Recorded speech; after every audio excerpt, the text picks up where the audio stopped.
Dans ces événements qu'on est en train de vivre, tout le monde raconte, Baruch Hashem, des tas de miracles qui sont passés, chacun a une autre histoire à raconter, il y a beaucoup de très belles histoires. Le problème de tous ces miracles, c'est que ça doit laisser une empreinte. La guerre va se terminer et Khalila, tout peut s'oublier. On a un exemple dans la paracha de cette semaine, très intéressant. Abraham Avinu est parti faire la guerre contre les 4 rois. Et le roi de Sdom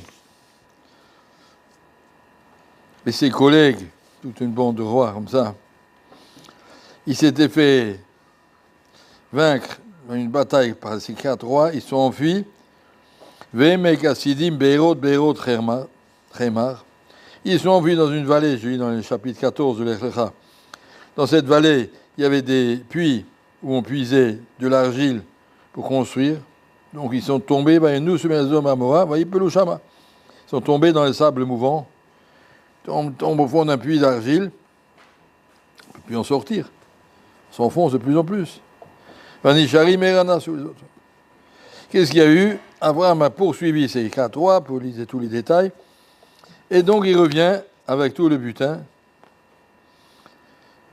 Il a ramené tout le butin, tous les prisonniers. Il a ramené aussi l'autre qui avait été prisonnier. Le roi de Sdom est sorti à la rencontre d'Abraham. D'où il est sorti? Il est sorti de son puits. Omer Rashi. Midrash Agada. Haya atit mugbal bahem. Il y avait dans ce mugbal, dans ces puits de la boue déjà bien molle. Naase Nez Melech Sdom. Le roi de Sdom a eu un miracle.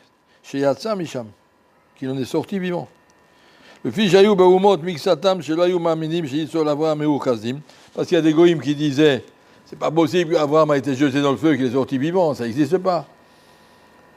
Alors ils ont contesté, ça n'existe pas des miracles. Mais qui van Shiatzazé Minachemar, mais quand le roi de Sdom, qui était un roi des Rechaïm, puisqu'on va voir la paracha la semaine prochaine, toute la ville de Sdom va être détruite tellement qu'ils étaient des pourris et des malhonnêtes. En tout cas, ce roi de Sdom a été sorti par Abraham.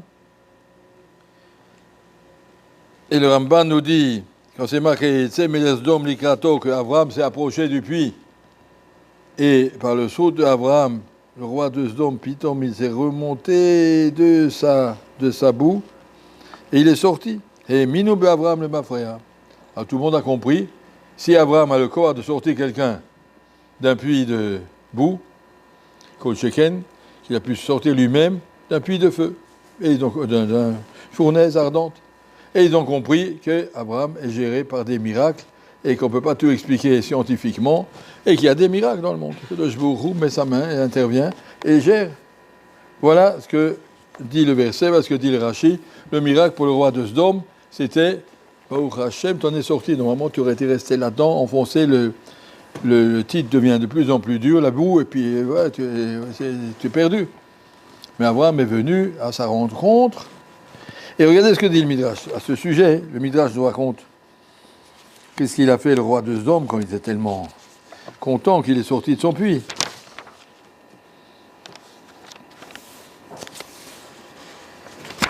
Une seconde.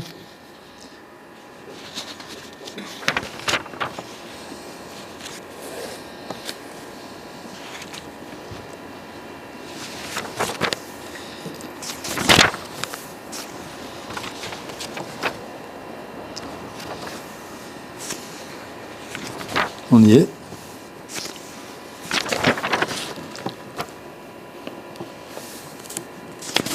Pardon, ça y est, j'y suis. Il y a marqué Vayetse Melech Sdom, Rabbi Abba bar Kana, Midrash chapitre 43, paragraphe 5. Rabbi Abba bar Kana Omer, Hitril le Kashkesh lo Biznavo. Le roi de Sdom, il balançait sa queue. Comme un petit chien qui balance sa queue. Amar ma'ata yarata al-kif shanaesh, v'nitzalta afani yarati le mechema v'nitzalti. Il a dit devant Abraham, toi, t'as vu? Hachem, il t'a fait des miracles, t'a sorti du feu, mais moi aussi, même beaucoup, il m'a sorti de la boue. Et voilà, toi, tu as des miracles, moi aussi, j'ai des miracles. Comme ça qu'un homme peut interpréter la situation qu'il a eue, si son Yetzirah ne veut pas lui dire baisse-toi et remercie Abraham, et sois reconnaissant, et non, rien du tout. C'est moi. Je suis sorti par mon mérite, par mes miracles. Comme ça, on fait. Monsieur, il voit, honnêtement, il voit des choses.